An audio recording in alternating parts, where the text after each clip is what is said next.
Your boss just took credit for your idea. In front of the entire team, you smile, nod, say nothing. Your friend borrowed 5,000 pesos 6 months ago, never paid you back. You see her posting about her new shoes. You say nothing. Your partner flirts with someone else right in front of you. You feel the anger rising. But what do? You stay silent. Why? Kasi ayaw ng gulo. Kasi nakakahiya. Kasi baka ma-offend sila. Did you know that 85% of Filipinos would rather stay silent than confront someone directly? But here's the brutal truth. Your silence isn't keeping the peace. It's destroying you from the inside. The psychology behind this? Let me break it down for you. Starting now. Meet Carlo, 35 years old, works in an advertising agency in Makati. Good employee, never complains, always game. For 2 years, his colleague Ramon has been dumping extra work on him. Pare, tulungan mo naman ako.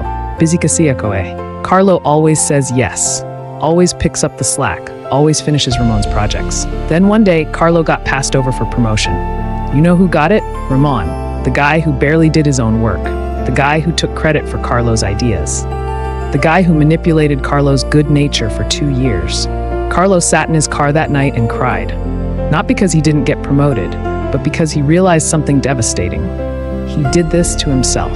His silence, his Pakikisama, his fear of conflict, it cost him everything. But here's the question. Why didn't Carlo just say no? Why didn't he confront Ramon? Why did he let it happen for 2 years? The answer is in his brain. And it's the same reason you stay silent too. When you're about to confront someone, your amygdala fires up. That's your fear center. It screams, danger, threat, social rejection incoming. Your cortisol spikes, your heart races, your mouth goes dry. And here's the Filipino twist. We're not just afraid of conflict. We're terrified of hiya, shame. The idea that someone might think badly of us, that someone might gossip about us, that we might be labeled as masama, suplado, mayabang. That fear is stronger than logic. So what does your brain do? It chooses silence, because silence feels safe. Silence avoids confrontation. Silence keeps the peace. But that peace, it's fake. It's toxic. It's slowly killing you, because every time you stay silent when you should speak up, you're teaching your brain a dangerous lesson.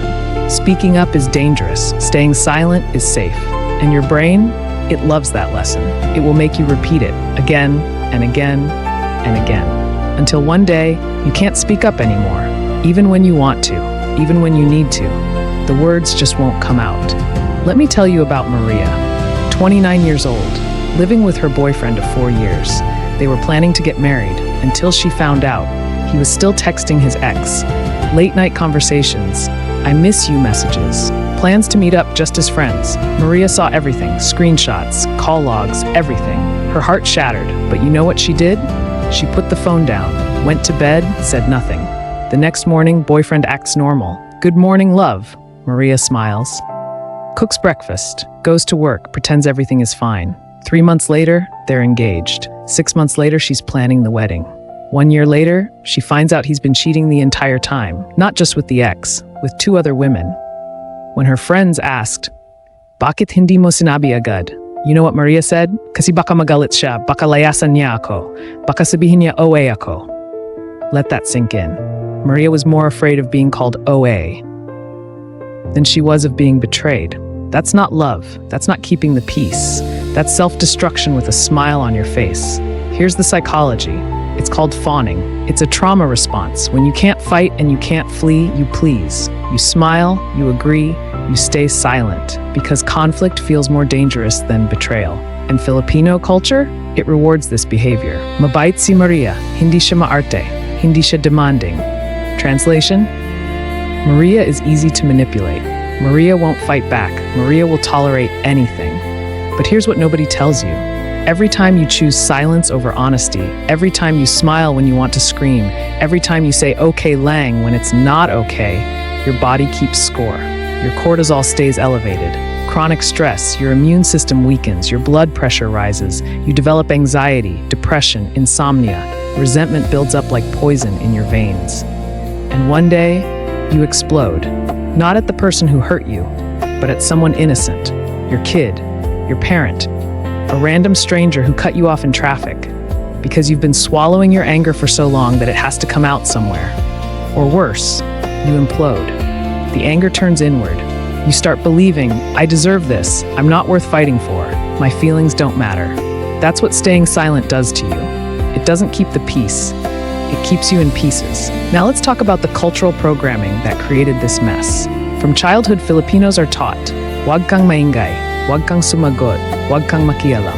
Be quiet, don't talk back, don't make waves. When you tried to express anger as a child, what happened? Bastos ka, walang galang. When you disagreed with an adult, sumasagot ka pa. When you stood up for yourself, ang yabang naman nito. Your brain learned speaking up equals punishment. Silence equals safety. Then came Pakikisama, the ultimate Filipino value. Get along. Go with the flow. Don't rock the boat. Smile even when you're dying inside. Kasi baka ma-off ka sa grupo. Kasi baka ma-label kang KJ or killjoy. And the worst part? Utang na loob, combined with conflict avoidance. Someone does you one small favor, and suddenly you owe them lifetime silence about their bad behavior. Your tita insults you at every family gathering? Stay silent. Kasi nagpadala siya ng balikbayan box once in 2015. Your ninong keeps making inappropriate jokes? Smile. Kasi nagbigay siya ng pera nung binyag mo 30 years ago. This is insane.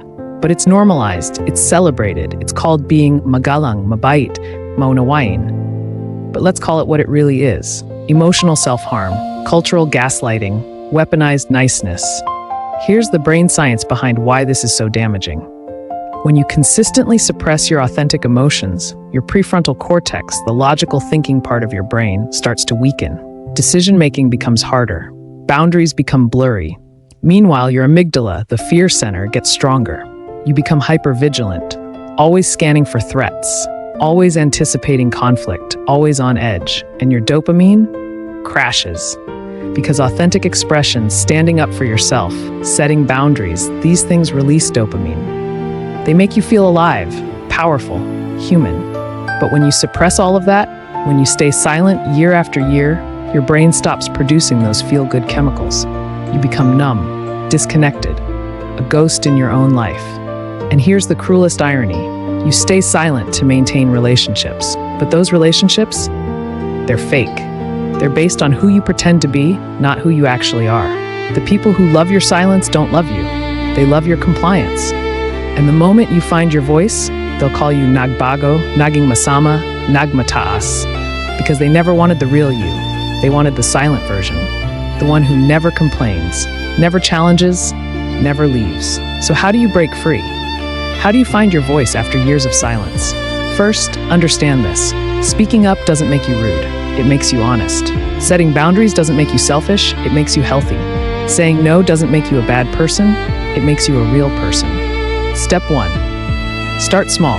Practice saying no to low-stakes situations. Want to join us for lunch? No, thanks. I'm good. That's it. No long explanation, no apology, just a simple no. Your brain will panic. They'll hate you. They'll think you're Maya Bang. Ignore it. That's just your conditioning talking. Watch what actually happens. Most people, they'll just say okay and move on, because it's not actually a big deal. You just thought it was. Step 2. Name your emotions in real time. When someone disrespects you, instead of smiling and saying, okay, Lang, try this. I feel disrespected when you do that. Simple, direct, honest. Will they get defensive? Maybe. Will they call you sensitive? Possibly. But here's the thing. Their discomfort with your honesty is not your problem. You're not responsible for managing their feelings while they disrespect you. Step 3. Practice this sentence. That doesn't work for me. Not sorry, not sana okay lang, not baka puede. Just that doesn't work for me. Someone asks you to work overtime without pay? That doesn't work for me. Friend wants to borrow money again? That doesn't work for me. Family wants you to skip your own plans for their drama? That doesn't work for me. Step 4. Expect pushback. The people who benefited from your silence will not celebrate your voice. They'll guilt trip you, gaslight you, call you nagbago or naging suplado. That's proof you're doing it right, because the only people who get upset when you set boundaries are the ones who benefited from you having none. Step 5. Find your people, the ones who celebrate your honesty, the ones who respect your boundaries, the ones who say, I'm proud of you for speaking up. Those are your real friends, your real family, not the ones who only liked you when you were silent. Step 6. Forgive yourself. For all the times you stayed silent, for all the times you smiled when you wanted to cry, for all the years you lost being someone you're not. You were doing the best you could with the tools you had. Now, you have better tools. Use them. So here's the truth. Mga ka ThinkBright. Your silence is not virtue, it's violence. Violence against yourself. Every time you swallow your words, you swallow a piece of your soul. Every time you fake a smile, you betray your heart. Every time you say okay long when it's not, you tell yourself you don't matter. But you do matter. Your voice matters, your truth matters, your boundaries matter. And the people who truly love you, they want to hear your real voice, not your scared, people-pleasing, conflict-avoiding fake voice, the real one. So ask yourself tonight, when was the last time I spoke my truth? When was the last time I said no without apologizing? When was the last time I honored my own feelings? The psychology is clear. Now the choice is yours. Stay silent and slowly disappear, or speak up and finally start living. If this video made you uncomfortable, good. That means it hit something real. Click that like button, share this with someone who needs permission to speak up. Drop a comment. Tell me the truth. What have you been staying silent about? What do you wish you had the courage to say? We're building a community of truth tellers here. Walang judgment, just honest people supporting each other. Subscribe to ThinkBright PH for more psychology that breaks the silence. Next week, we're tackling another explosive topic. Why do Filipinos forgive too easily? The psychology of toxic forgiveness. You won't want to miss it. Hanggang sa muli, ThinkBright PH. Your voice matters. Use it.